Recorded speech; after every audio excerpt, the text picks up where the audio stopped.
Okay, so now that you've filled out your form and you have a sense of your masculine-feminine bias, regardless of whether you're a man or a woman, here are some of the things that you can do to work with the information. So let's say you have a feminine bias. You embrace and love what is feminine in yourself and in others. It's wonderful.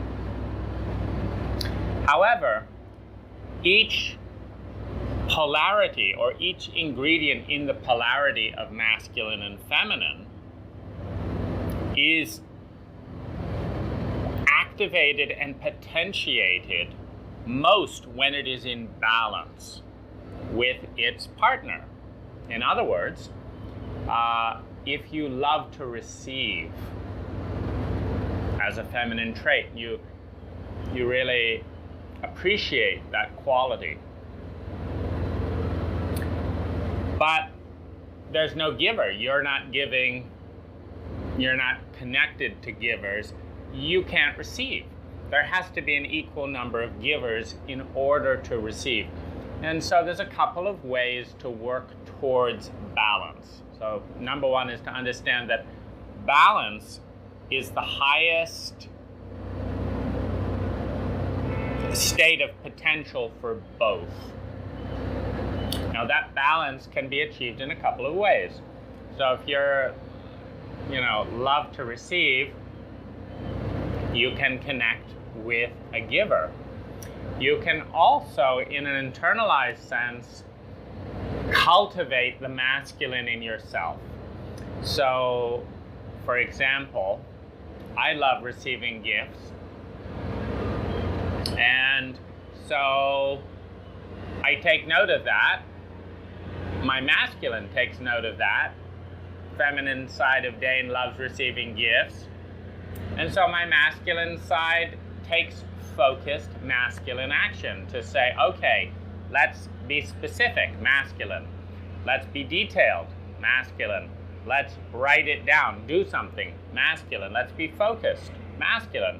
Let's sort this out. So let's have a list of 10 to 30 things that you, Dane, want to receive. Okay, here's the list. Let's look at value then. Let's again focus. Let's focus in on value. So 1 to 10, how much do I value each of those gifts? What's the price tag of each of these gifts? Well, this gift I value a 6 out of 10, and it takes 10 hours to create the gift and $300. This gift takes 20 minutes, and it's a 10 out of 10, and it costs $5. Well, that is an intelligent gift to give. If you can give a gift that takes 10 minutes to give and costs $5, and it has the impact of a 10 out of 10, like yes, like for me, fragrant yellow daffodils are an example of that. And you could do this other gift where, I could receive this, elaborate radio control plane, and it would require this research and $300 and stuff, and it'd be an 8.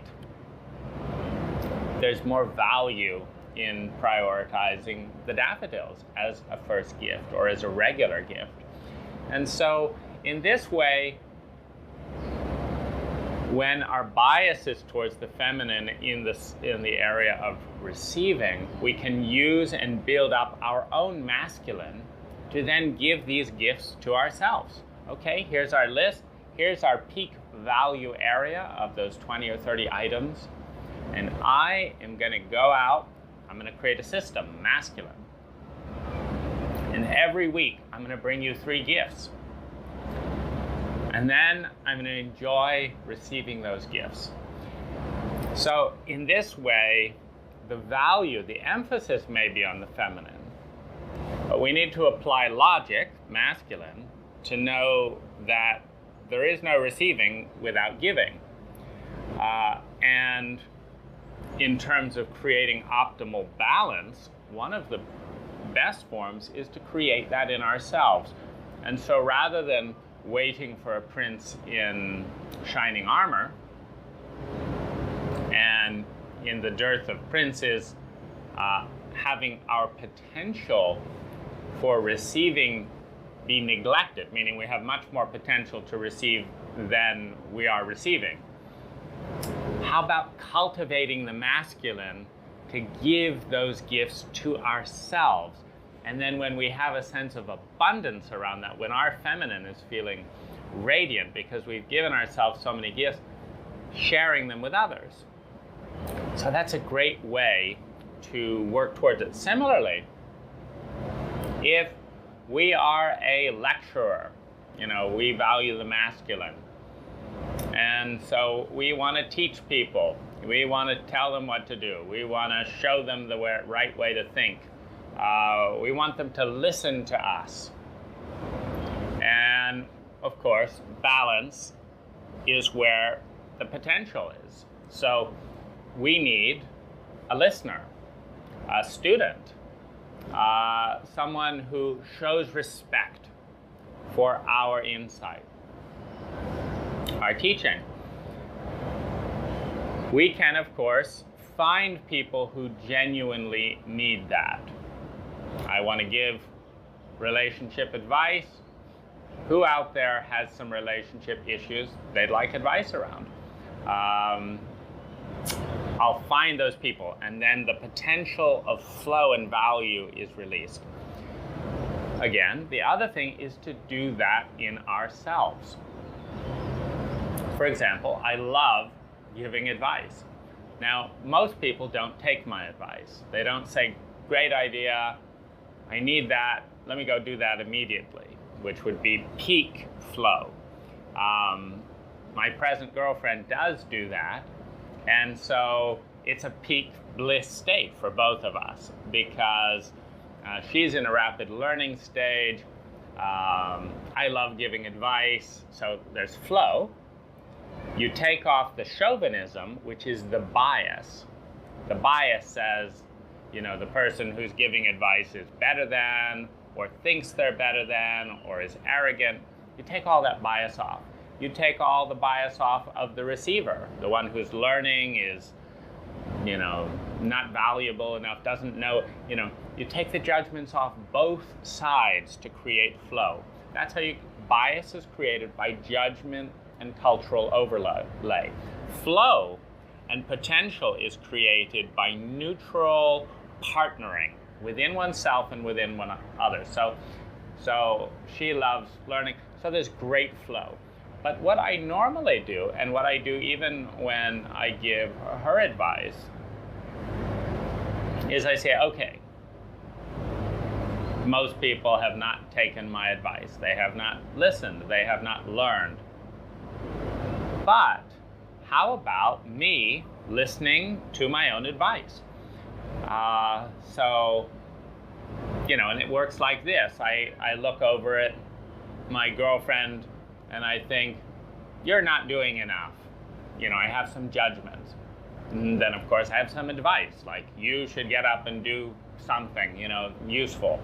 And then I say, great advice. So I turn it around and I say, Dane, how can I get up and do something useful? What's the most useful thing I could do right now?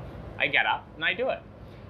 In this way, I'm creating flow between the spark that wants to say something, and I'm creating a voice that can listen and receive that, and then respond, creating balance, creating potential. So one of the things that I often tell women in my capacity as kind of dating coach and stuff, you're welcome to look at consciouschemistry.com. One of the things I often tell women is, if you are not happy with the men in your life, be the best man in your life. Here's what I mean.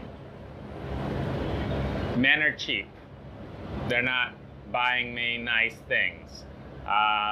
They're not, showing courtesy to myself. They're not They didn't take me to the nicest restaurant. They're, they're not pursuing me. They're not writing me cards, etc., etc. So, in other words, the woman is waiting for a man on the outside to do these things to her and for her. And she's not satisfied and happy because he's not doing those things. So, to turn that around, are you doing those things? Is your inner masculine, as a woman, is your inner masculine willing to do those things for you? And why not? Like, each man in a potential state has an equal amount of feminine and masculine energy. Each woman, each man, each human being. So, what's stopping the masculine energy in you, woman, from giving all of that stuff to you, feminine? Like, why isn't your inner masculine saying, you over there, inner feminine, are worth it. You are worth it. I know it. So I'm going to work my ass off. I'm going to study this. I'm going to get this degree. I'm going to do this. I'm going to do that so I can make the money to buy you all the things you want. Why isn't he doing that? Why isn't the masculine in you, woman, doing that for you, feminine? Why doesn't he think you're worth it? Why? And is he willing to learn? Are you nice to him? Is your feminine whining to your masculine, like, oh, nobody's ever doing stuff? Or is your feminine adoring, praising, loving, worshiping your masculine? Is your feminine saying, hey, over there, inner masculine, if you go out and make me $100 today and spend that $100 on flowers and perfume and all of that, I will adore you. You are such an amazing masculine inner self. Anyway, I know that. Thank you so much for valuing me. Thank you for loving me. Thank you for caring. Do you think that inner masculine wants to go out and do it? Of course he does. Like, oh, okay, how's our best way to make $100? And thanks for telling me you like flowers and this and that. And okay, I'm going to do it. So, and similarly with men, if a woman, if you're a man and you say, I want a woman who loves to adore me and loves to have sex with me and wants to, please me in every way and compliment me and thinks I'm amazing and has fun and laughs and is spontaneous in the moment. I want a woman like that, and I want her to be interested in me, and they're just not. Okay, so this is what your inner masculine wants. Now, how's your inner masculine treating your inner feminine? Because she can do all of that. She can do all of that. She can learn, she can please, she can pay attention, like, oh, my masculine loves it when this happens. She can show joy, she can show gratitude, she can show wonder. And your inner masculine can give the inner feminine the world that she needs to blossom. Like, what kind of world does she need?